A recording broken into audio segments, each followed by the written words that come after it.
It is now my pleasure to introduce to you our next speaker, Colette Murphy of Atkinson Foundation.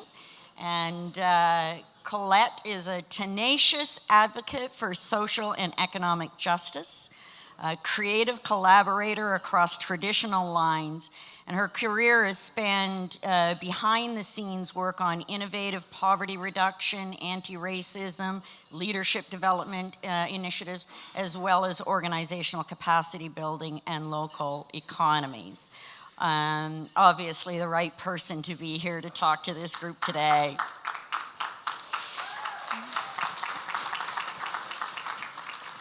Colette is the executive director of the Atkinson Foundation. I think most of us here are familiar with the amazing work of the Atkinson Foundation. They've been around for 75 years. And she focuses in particular in her job on strengthening movements for decent work, shared prosperity, and democratic renewal. Please give a warm welcome to Colette.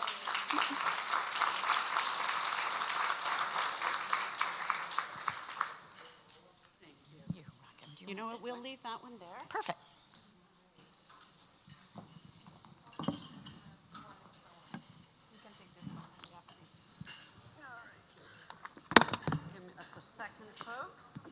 Get myself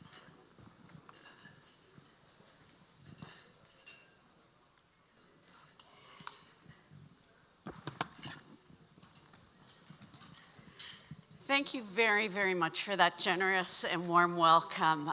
It is extraordinary to be back here with everybody again this year. I want to thank EcoNU and the host community for welcoming all of us, and to say that we are excited to be learning alongside all of you and to be growing this movement together. It is my distinct pleasure to introduce the lunchtime discussion, which is going to be about building a fairer economy from the ground up.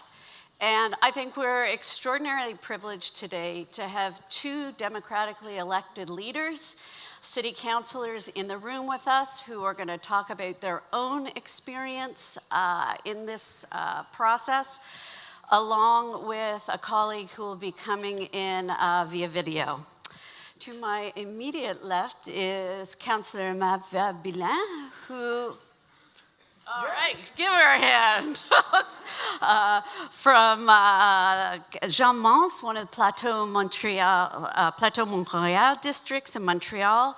She was elected under the banner of Projet Montréal in late 2017, and amongst other duties, sits on the Economic Development Committee of the city.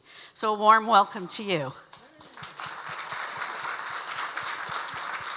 Also joining us is Councillor Matthew Green from Hamilton. He's been a councillor since 2014.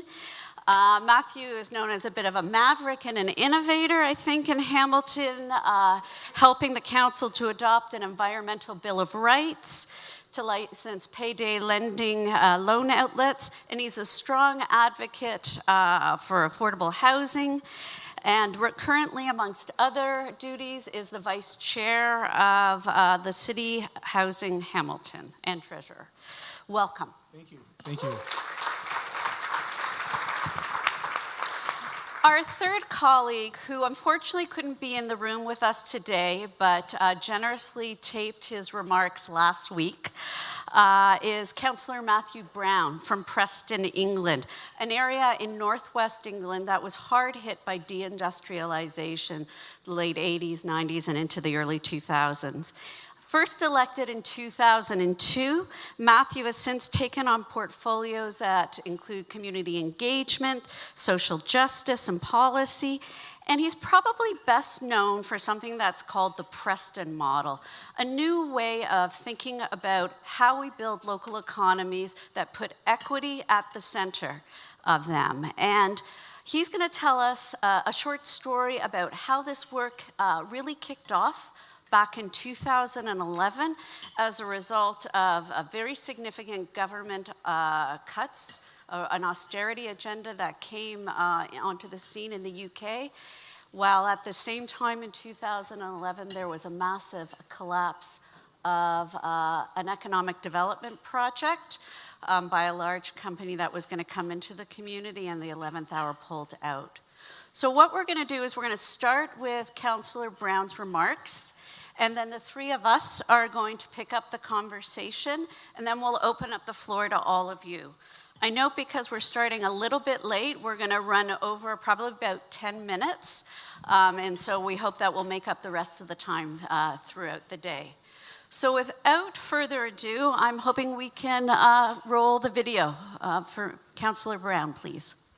I think we're getting into a debate about how we can really transform local economies and have richer communities, and this debate's taking place in this country but also overseas and in Canada as well. Previous to the Preston model of community wealth building, we tended to do what a lot of areas did. So we'd try to bring in inward investment. That was probably one of the main strands of what we were trying to achieve, improve skills.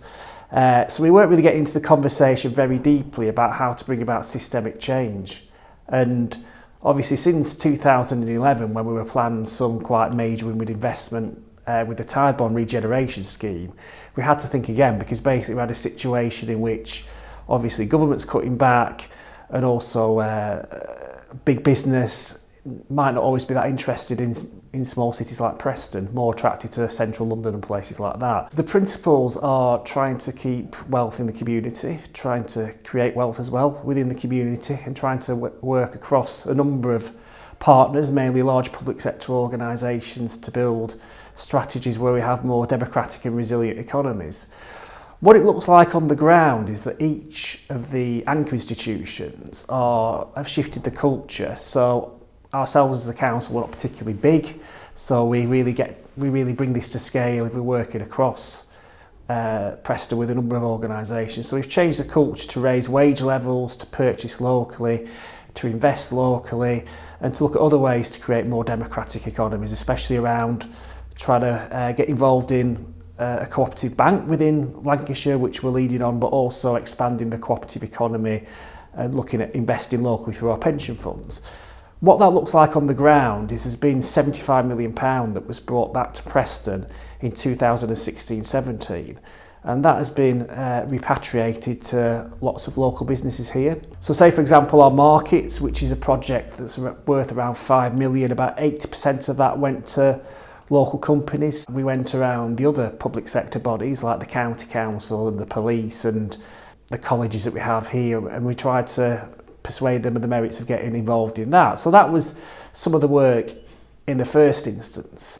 And then after that we got into this situation in which we changed the culture, especially through procurement. So it wasn't just about looking at price and quality, it was about looking at social value, raising wage levels, supporting local businesses, expanding the social economy. So we got them into that mindset. Community involvement, well, the trade unions and the churches and the religious sector and the voluntary sector have been very supportive of it. So we got the community involved in that respect. In some ways, this has now become very self-sufficient. So each of the public sector organisations involved, now they're very much doing things in their own way, and they're very much inspiring us by what they're doing. So say, for example, Lancashire Constabulary, they're looking to insource some of the contracts back into the public sector. They're paying a real living wage. They're doing stuff around equality and diversity. They're encouraging trade union recognition in the contracts that they do when they go out to tender. Community Gateway, that's insourced works back into the housing cooperative, and they're even employing local people, the tenants, through that process. So in many ways it's deepened and become quite successful. And then the university, they're working with us to expand the cooperative economy. So where there's gaps in the local procurement market, they're looking at forming worker-owned businesses, which is a big part of what we're trying to achieve. What we need to do a lot more of to actually engage with people locally is the statistics, which are showing, for example, the amount of jobs we have in the local economy, the employment rate, which is now very good, way above the Northwest and the UK, but also the wage levels, especially for people who work within the local authority. So people receiving the living wage are better. Traditionally we're deprived area in Preston, we're now the best out of 14 council areas in Lancashire. Also wages for part-time employees were the best out of 14 council areas in Lancashire as well, and I think these policies have helped a huge amount. We're really lifting people up, which is really positive. What we're doing is we're looking to spread these ideas across the UK, and we're getting interest from about 50 or 60 different sources, which includes the Welsh Assembly, Welsh Water, the Confederation of Social Housing in Wales, a lot of London councils, at least 6 or 7, including some of the mayors that are interested, Birmingham, and the Scottish Government, which has it in its legislative programme. So this is becoming quite a big movement, and what's fascinating is these economic responses are exactly the same, or pretty much the same, in British cities as they are in American cities. So you go to Cleveland or Rochester or Detroit, and the kind of policies they're introducing, advocating around anchor institutions and local banking and energy democracy and assets, keeping the wealth of assets in the community, they're exactly the same. In other authorities, in other places, people tend to frown on new ideas, and I think what people need to do is realise the depth of the problem, because if you look at the outcomes we're getting across the economy in terms of inequality and life expectancy and things like that, we're here to really represent the interests of those people, and to do that we need to do something that's going to be quite substantial, and we can't be skirting around the edges. So I just say take a bit of inspiration from what's happening in Preston, in Cleveland, in Barcelona, in other places, and just try to stick at it, because eventually you will win people over. At first they might feel what you're saying is a bit challenging, but you will eventually win people over.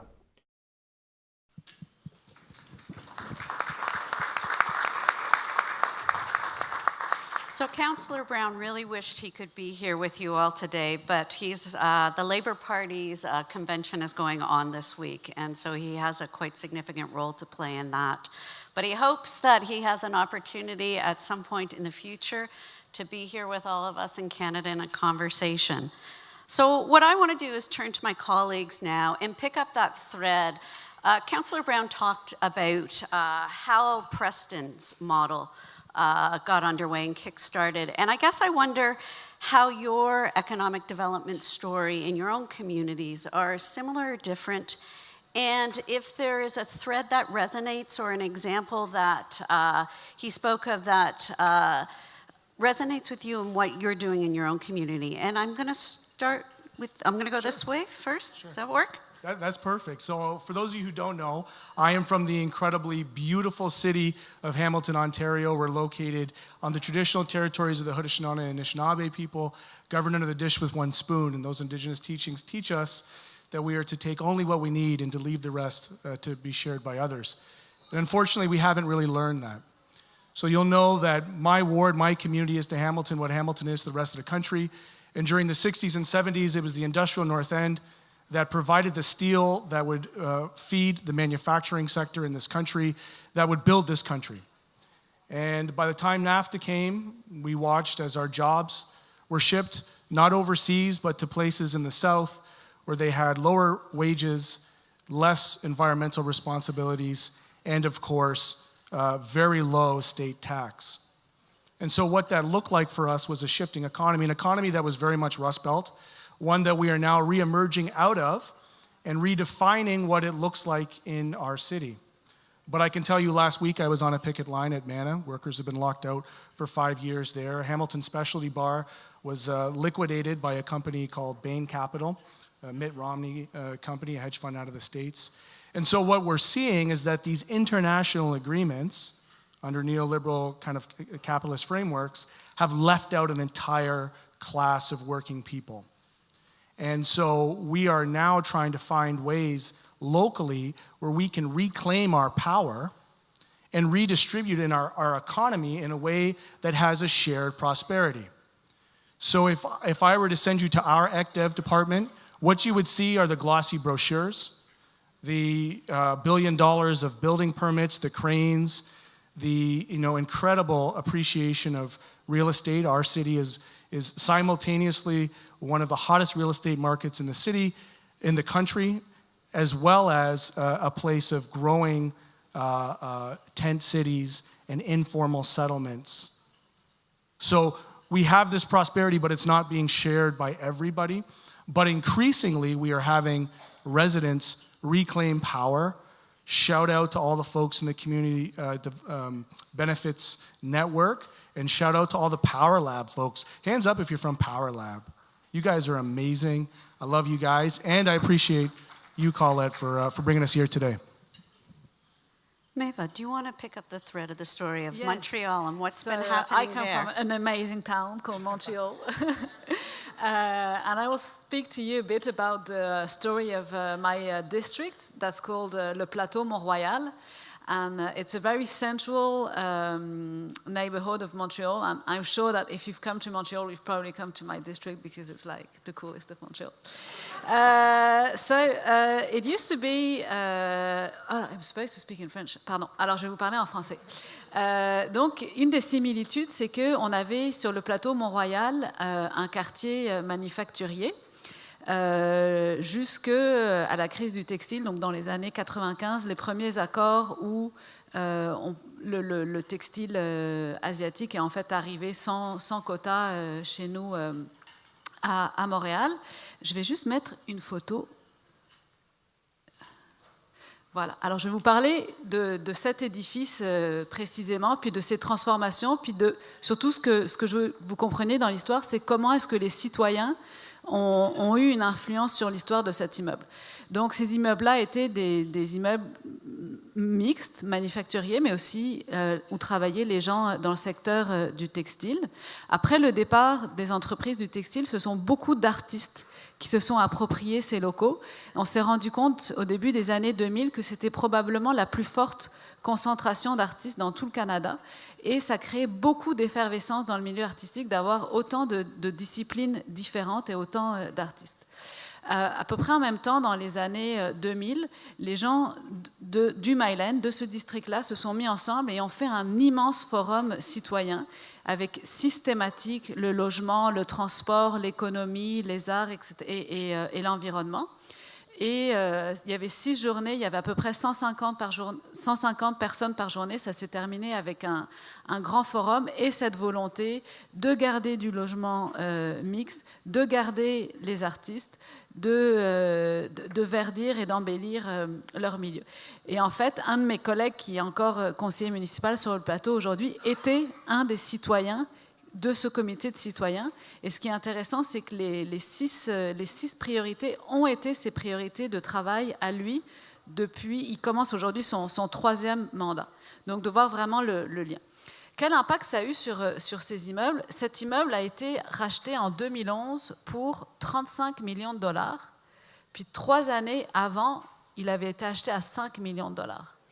En 3 ans, c'est passé de 8 à 35 millions de dollars. À l'époque, tout le monde se disait, mais ça se peut pas. Puis c'était une compagnie d'investissement de Toronto. Donc tout le monde se disait, bah, c'est ces gens de Toronto, ça n'a pas d'allure, ils ne connaissent pas le marché, ça se peut pas, ça ne vaut pas 35 millions de dollars.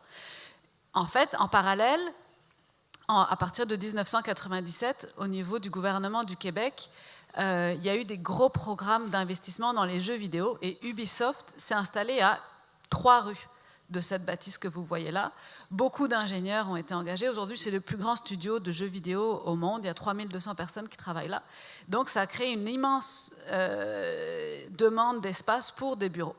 Donc, nous, quand on a vu ça arriver, on s'est dit, qu'est-ce qu'on fait pour pouvoir conserver les ateliers d'artistes qui sont dans cette tour-là, qui vient d'être acheté 35 millions de dollars, et clairement, le propriétaire a sûrement d'autres vues que de garder ces artistes-là.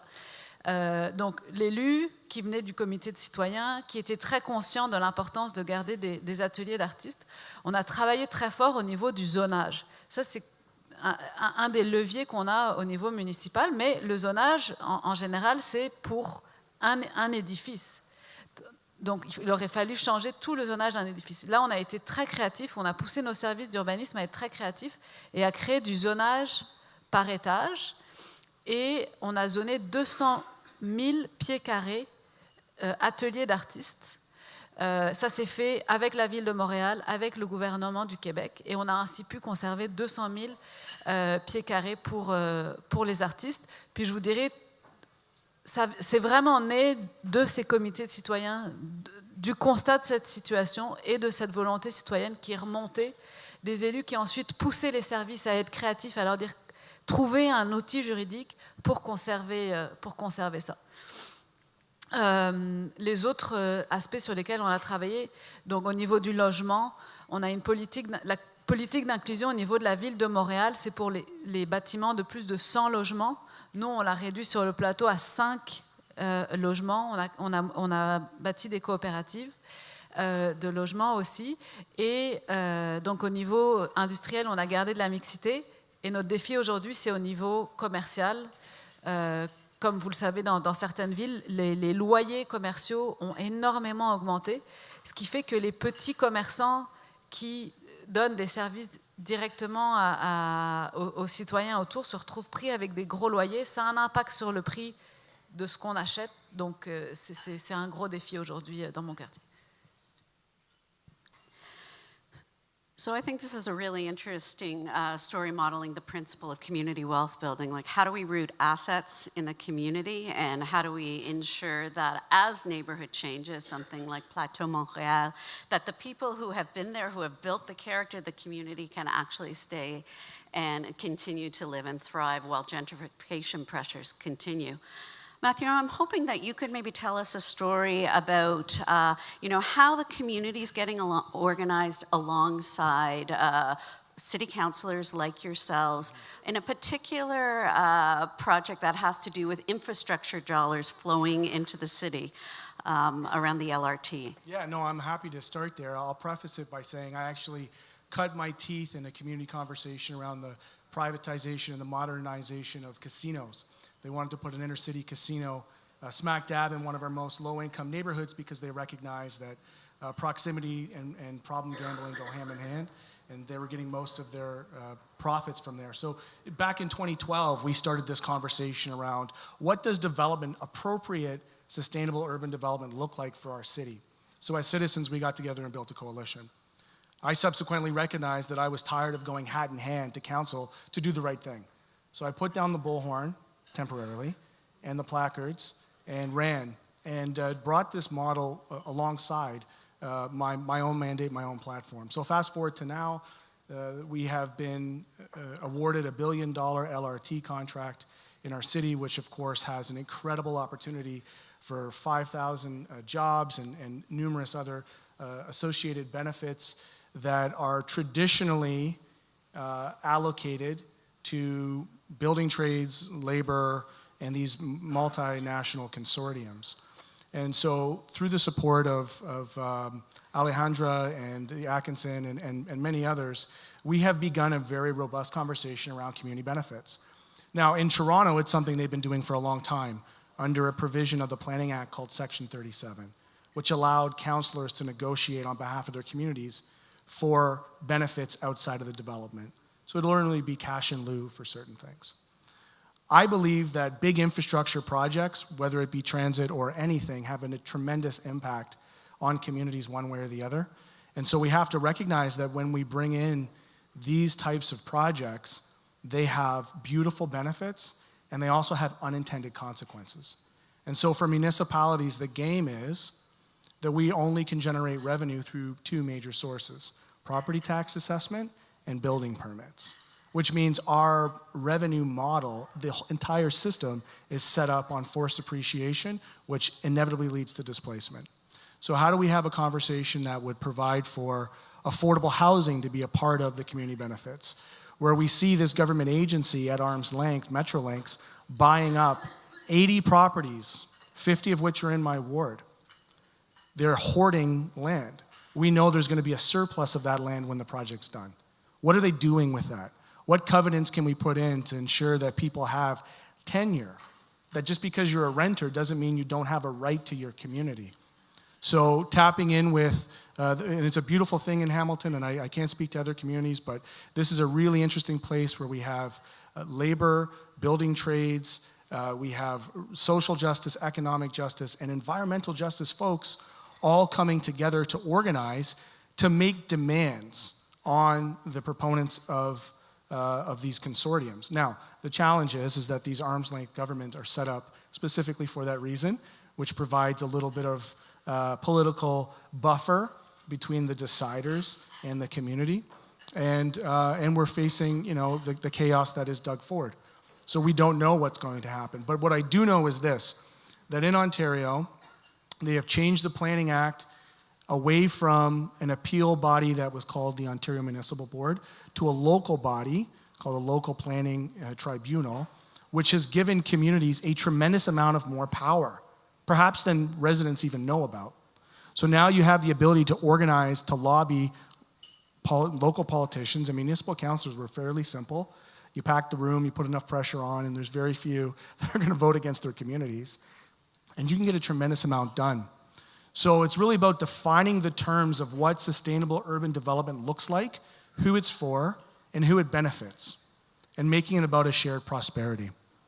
Maeva, I want to pick up that thread with you. Quebec has a well-developed social economy, and I'm wondering how equity and the public good currently features into that discussion, particularly as it relates to large infrastructure projects, and particularly given one of the election promises that Projet Montreal came in on was the building of the pink line. Yeah, the building of a... Oui, la ligne rose, je suppose qu'il y a quelques Montréalais dans la salle, mais c'est quand même incroyable quand on se souvient au début de la campagne électorale, Valérie Plante qui est arrivée avec cette idée de ligne rose pour desservir Montréal-Nord, qui fait partie des communautés les plus défavorisées de Montréal.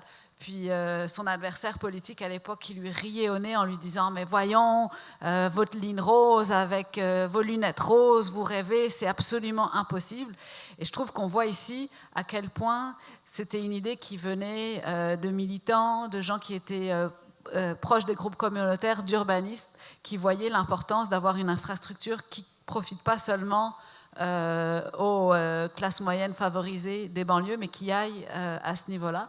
Donc, je pense que c'était intéressant. Un jour, je regardais la carte des quartiers les plus pauvres à Montréal, puis le tracé de la ligne rose, puis la corrélation est directe, puis c'est vraiment impressionnant. Donc, la question que Mathieu dit de l'argent des infrastructures, comment s'assurer qu'il aille à la communauté. Donc, c'est un projet pour lequel vous savez qu'on travaille très fort en ce moment à convaincre le précédent gouvernement du Québec. On va devoir travailler très fort à convaincre le prochain gouvernement du Québec. Donc, le travail en ce moment, c'est continuer à marteler pour être sûr que l'argent de Québec vienne, pour mettre en place le bureau de projet, et ensuite on pourra faire le travail avec les communautés concernées pour décider où vont être les gares, puis tout le montage financier également. So I want to pick up a thread that both of you laid down that speaks to engagement of community in those processes. In your housing example, affordable housing, it started with a citizen forum.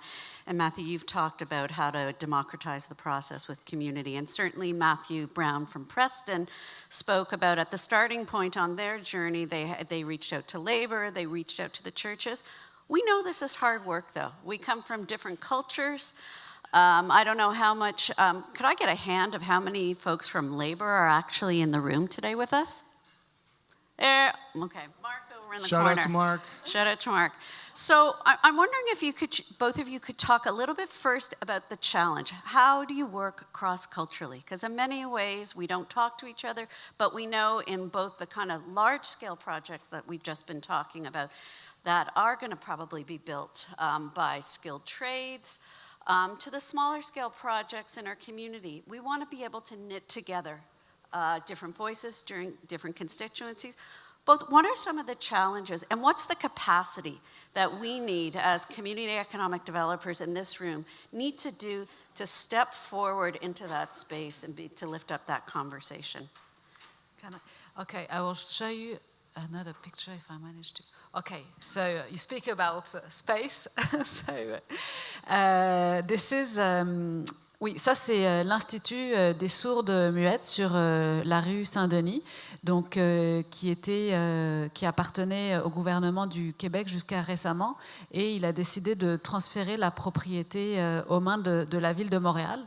Donc le comité logement a organisé un grand forum sur l'avenir de cette institution en disant, puis le résultat c'est que les gens du quartier veulent du logement social, veulent de la place pour l'économie sociale, une vision qu'on partage largement.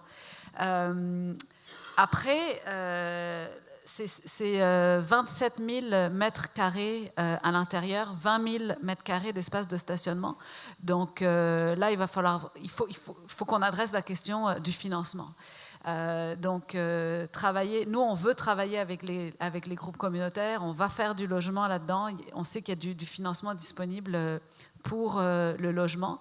Je vous dirais, quand on discute avec les groupes, c'est beaucoup une question de travailler avec eux pour réfléchir à où sont les sources de financement et comment aller chercher ce financement-là, et de construire un peu cette capacité à trouver du financement. Ça, c'est quelque chose de très important. Puis c'est sûr aussi que comme élu municipal, moi qui suis sensible aux enjeux de la communauté, je dois dire que certains groupes aussi qui viennent me dire c'est important de garder cet espace pour telle chose. Aussi la représentation parfois des groupes, je me dis mais est-ce que vraiment, à quel point est-ce qu'on est capable de vraiment créer des espaces pour les personnes les plus démunies? Est-ce que c'est pas parfois certains groupes communautaires qui ont les mêmes revendications qu'il y a 30 ans, mais mon quartier a changé? À quel point est-ce que ça s'est actualisé? Donc ça, c'est du travail aussi à faire pour le futur.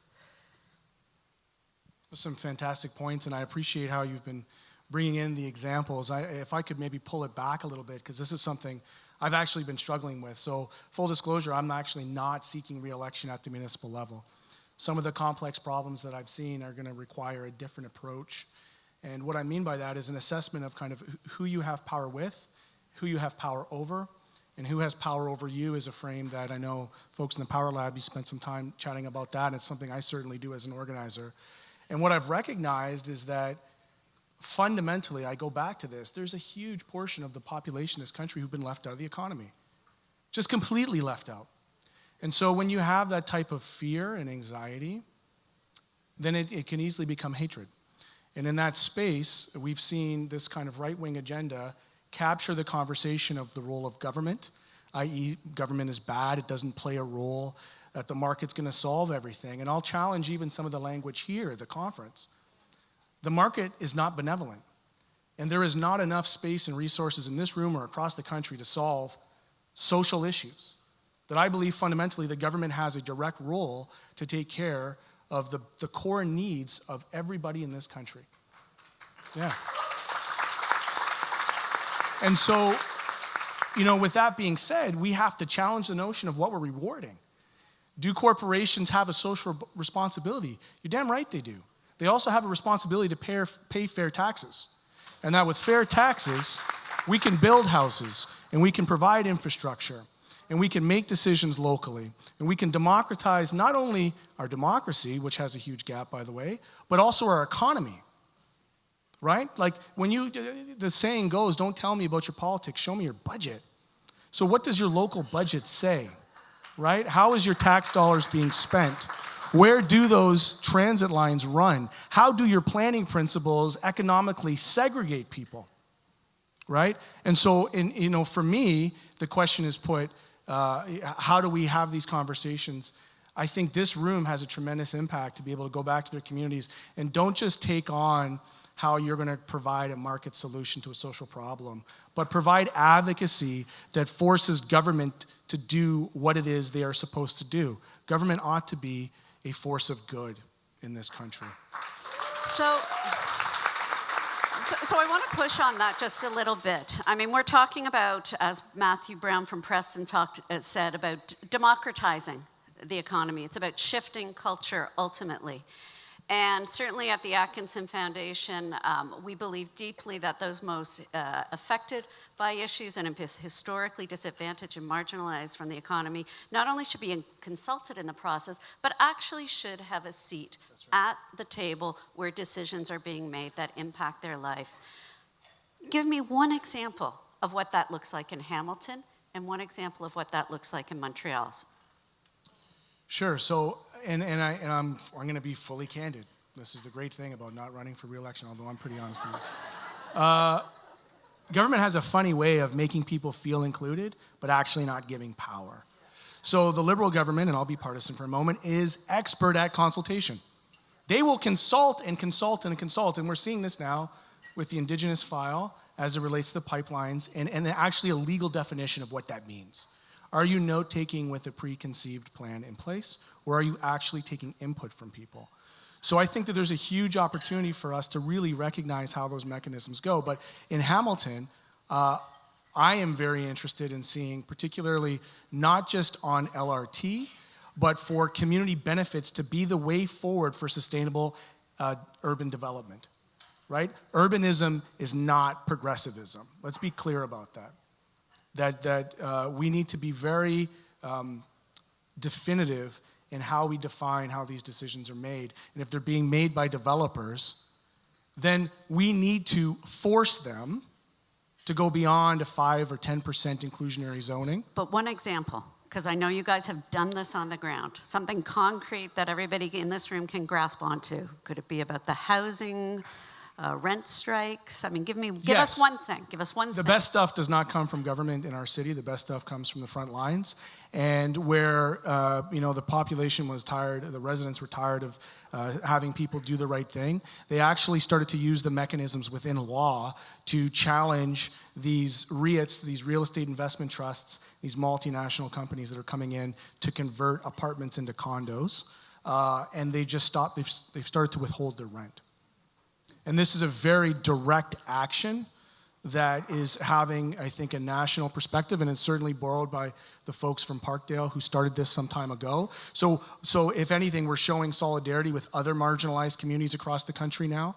But I leave with a bit of a sense of cynicism because I've seen the way that community groups have been stick-handled, right, in these processes.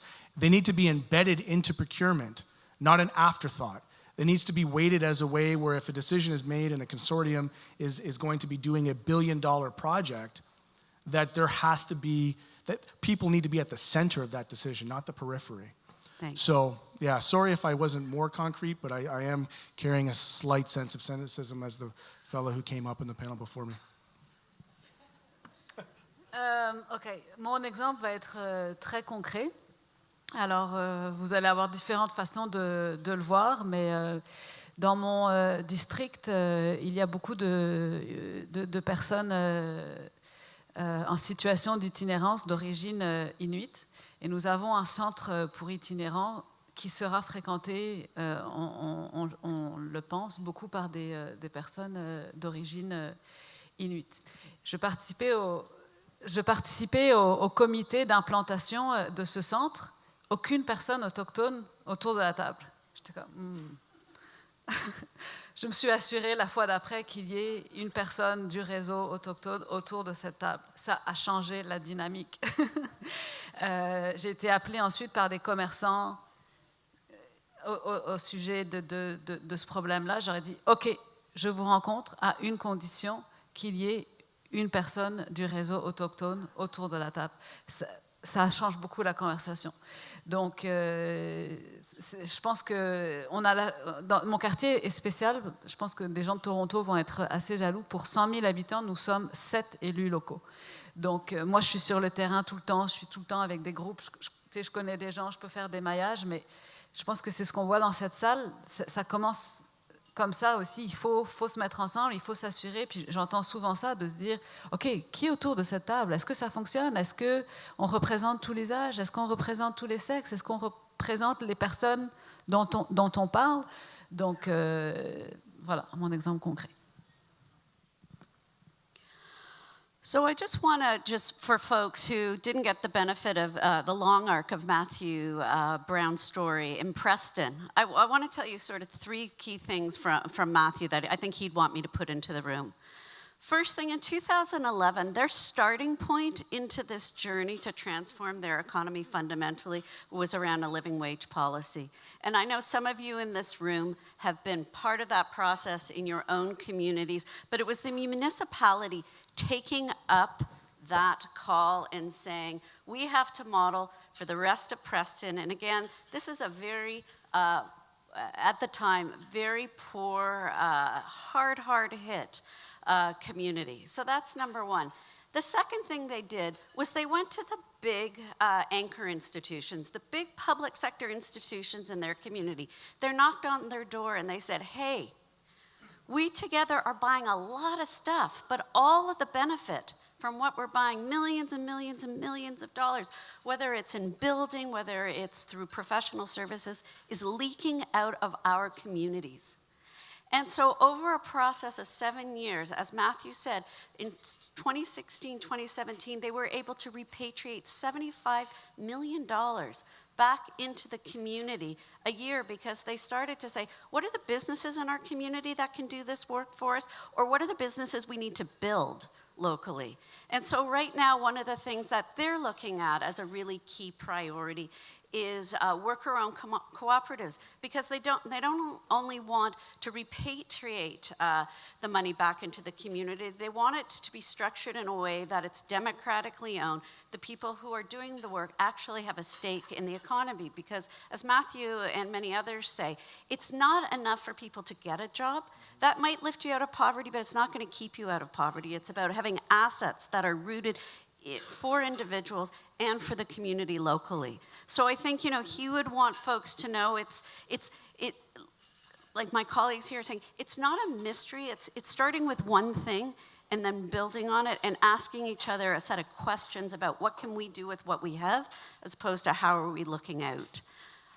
So what I'd like to do now, we're going to open the floor up to do a few questions, and I'm going to come back for one final question to my colleagues here on the stage. So I am wondering if we have a roving mic or two. We can hand over one of ours. Is there any questions from the floor, or anybody write something down? This is audience participation time, folks. I'm feeling pretty open and unfiltered today, so here's your chance. If you want to know how the Wizard of Oz is, I'll tell you. Okay, here's your chance to be unfiltered. The question I'm asking is, the Ontario Municipal Board, we knew in Ontario, screwed people around a lot. The cities would make decisions against developers, and then the Municipal Board would come and support the developers. Now, with this new system, which is interesting, do you have an idea about how that might materialize? I live in Ottawa, and we've taken on the Salvation Army. That's like taking on God in some milieus, the traditional charity.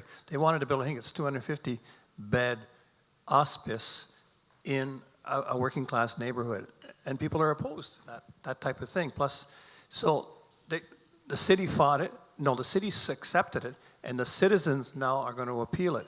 Do they have the mechanisms for appeal in something like that? Because to me, that's key to, if we talk about grassroots democracy, that's the essential element. Perfect. Thank you. So one of the things that I've been very active about with the building trades is having conversations with them about the cost for disruption, the cost for litigation. It's a real cost, and that's the only way you could speak to these folks. They don't have a social framework in place, many of them, most of them if I could. So I'm actually sharing with them that under this new framework, it is more beneficial for them right off the bat, as soon as they start to parcel land, to actually hire a community development worker, to go into communities, to understand communities, to hear what the fear is, because the knee-jerk is most folks automatically are reluctant to change, whatever that is, good, bad, or indifferent. The default is always NIMBY, no matter what. And not all development is bad development. I'm actually pro-development. I'm not pro-developer, and there's a very clear distinction there. So to have a system where these things are worked out in advance, so they get the land assembly, they hire the architect, the planner, the lawyer, they need to actually start to embed community development outreach in the framework of their building, because to hire local folks to have these local conversations is a heck of a lot cheaper than being tied up in courts for months. Great, thank you. We're going to go back. Hi, my name is Bronwyn. I work for the Toronto Enterprise Fund in Toronto. Really appreciating this conversation. Councillor Green, you talked a little bit about direct action tactics, and I'm wondering if you can elaborate on that. Like, how do you think that community economic development practitioners and professionals can use direct action tactics as a part of our toolkit? And maybe commenting on a little bit the framework of a lot of CED professionals, I think, which is that we're working within the system to change the system, and a lot of activist folks seeing themselves as working outside of the system to change the system. Very important question, and it balances on power with versus power over, and sometimes in over-professionalized spaces of community development, it's always power over. Power over communities, working with clients. We need to start to build power at the base. And so that direct action looks like a fearlessness of people who are most impacted by it. You know, and the question I ask people when I'm in a room is, where are you from? And they give you a long song and dance, and I say, when you wake up in the morning, where do you put your feet down? Because if it's not in this community, then nothing about us without us is a real thing. And so it's about, helping a popular education model. And Acorn's a phenomenal process that does this, that provides tenants with their rights. They have inherent rights. But we have a legal system and no justice. So unless you have a lawyer or somebody who understands the frameworks of the law, they can't advocate at the landlord-tenant board. They get annihilated there by developers and landlords and slumlords, quite frankly. So, you know, it's building these alliances and coalitions with groups, grassroots organizations like Acorn, the local legal clinics, which are vitally important, to educate people, to take power into their own hands, so that if they want to legally and lawfully withhold rent because part of the covenants of their agreement have been broken, they can do that in a way that sets them up to win at the landlord-tenant board. Not in a way that's just reactionary and there's just an activity or a protest, but something that has an outcome and an impact for what they want to do later on. Does that make sense? Yeah. Do you want to add into that? No. Is there anybody else who wants to get into the mix?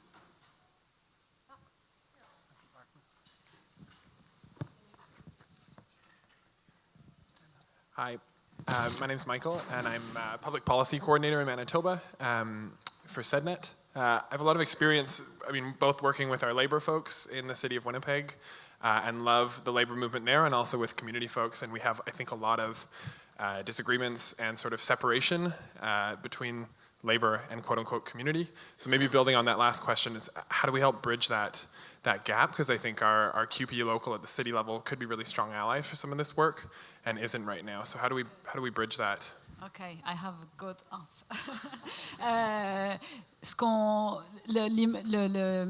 Par rapport à ce que je vous expliquais, des gros enjeux qu'on a en ce moment à Montréal, donc le ministère de la Santé du Québec qui nous a laissé des grands hôpitaux vides. On a aussi probablement quelque chose qu'on pense qui pourrait arriver dans les prochaines années, ce sont les églises. Les églises dans les quartiers centraux de Montréal, c'était vraiment le cœur du village. C'était le lieu de la pratique spirituelle, c'était le lieu de la vie du quartier, c'était le lieu de l'entraide. Aujourd'hui, elles sont très peu utilisées, elles sont de plus en plus en mauvais état. Donc, il va falloir que les citoyens, l'économie sociale s'approprient ces endroits-là, et il va falloir qu'on soit très créatifs pour aller chercher du financement pour ces endroits-là. Et nous, on le voit au Québec, les fonds des travailleurs sont très impliqués dans ces achats de patrimoine collectif. Et on le sait, une fois que ton bâtiment t'appartient, tu peux loger des groupes communautaires pour beaucoup plus longtemps. Phenomenal question. I'll try to be as succinct as I can. Public sector folks, in Ontario, we're spoiled. CUPE does phenomenal work provincially and locally. 5167 has been incredible. But for the private sector unions, the ones that are out there, for years there's been this, it's straight up neoliberalism. We have these conversations around local procurement, we have it at the conversation at council, and then we take it to the legal department and they say, oh no, we have these international agreements. We had a steel summit in Hamilton last month where we had a panel of even World Trade economists and academics and people much smarter than I am. They all said basically right now all rules are off with Donald Trump and this gap that we have in disruption. So when you have this crisis, there's actually an opportunity to go back to the table and start talking about local procurement in ways that matter. Because when you're talking about power with, you have to understand and appreciate people's interests. And if you're a local like USW who's been gutted, pensions stolen, just a whole, and they've been on the lines for 5 years, their first responsibility is to their workers. So it's a closed shop. They don't want to bring new people in when they have 225 person call list for work. So how do we meet people where they're at and service the needs that they have to recognize that the language can be stronger at local governments and local economies? And you know what my thing was, and my position at council when we talked about local procurement as it related to NAFTA and TPP, which Mark came into, sue us. Let's have the conversation internationally. So there's a challenge for us. Sue us. So I just want to get in on that and just add we sued Canada Post, by the way. So add two quick things. I think one of the things is people are waiting to be invited into the conversation, so invite them into the conversation. If I thought 3, 4, 5 years ago I'd be working with the building trades in the way I do, if I thought 3, 4, 5 years ago I would be working with the professional services unions, who are enormous allies of ours around procurement of their own buildings that are being renovated and built in Ontario. They are on the front line saying, if we're asking other people to do it, we want to do it too. And it's a very positive way for them to engage with the community. So I think it's about us taking the lead and reaching out. Secondly, I would say on the procurement front, I think there are a lot of things that we can do within a set of guardrails and a huge amount of mystery and falsehoods around what we can't related to trade. And I think it's about, again, inviting people to come together to learn as the first step and then to move to action. So I'm just going to ask you guys a final question because I'm getting the wrap it up. My final question to you both is, here's a bunch of folks who are community economic developers. We know you folks can make a lot of noise. What's one effective thing that they could do to come to their city councillor to ask them to move the agenda forward around an inclusive and democratic economy? Je vais donner l'exemple de ce qu'on dit toujours aux femmes et de la politique. Prenez votre place autour de la table. Il faut être là, il faut être présent et il faut demander des choses pas une fois, 2 fois, 3 fois, 4 fois, 5 fois. Embêtez-nous, moi, continuez, ne lâchez pas, venez au conseil municipal. Moi, nous avons à Montréal, je ne sais pas si vous avez ça, on a un comité de démolition. C'est-à-dire que c'est public, n'importe qui peut venir, quand un bâtiment est affiché pour être démoli, la vie et la discussion est publique, c'est-à-dire que n'importe qui peut venir et dire non, ne détruisez pas ce bâtiment, il est historique, les loyers sont à $600, il faut le garder, c'est pas vrai, il est toujours en bon état, il peut durer, c'est juste que le propriétaire est négligent.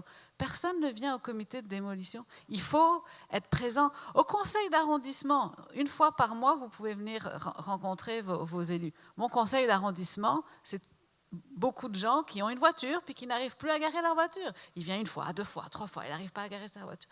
Est-ce que beaucoup de gens qui viennent pour dire faites-en plus pour lutter contre la pauvreté? Pourquoi vous avancez votre plan de logement social? Il faut qu'on soit challengé par vous. So this is it? This is the last thing I get to say? Yes. I better make it count. I'm going to challenge you guys right now because part of the problem with professionalized services is your organization scale and scope in a way where it becomes about the funding model and the funders and not about the outcomes and the impacts. So hands up if you've been on an election in the last cycle. Hands up if you've become partisan and political in the last election cycle. Here's what happens. Politics happens with or without you. So this idea of being neutral and being a neutral person in a time of a great and deep values conversation in this country is irresponsible. That there are partisan conversations that are had, there are values conversations that are being had, and quite frankly, the right, in particular the far right, is organizing in ways that are speaking directly to people who've been left out of this economy, who are now angry and afraid and are fueled with hatred. And so if you are neutral in this time, shame on you. Become partisan. Find a candidate, support them. Support them. Because it's not enough. Look, if you come to me after the election and you want something, I have a list of priorities and you're not on it. Right? And that's how politics goes. Politics are political. So the good news is there's about 28 days left. If you're from Ontario, get on a municipal election. If you're in New Brunswick and this one's failed you by, fine, you get a mulligan. But next time in 2019, become partisan and become political and risk something. Because the people who are being affected by this are risking something every single day. Thank you. All right. So we are a passionate crowd. We want to build the economy from the ground up. We know we can together. I want to give a big round of applause to my colleagues up here. Please join me.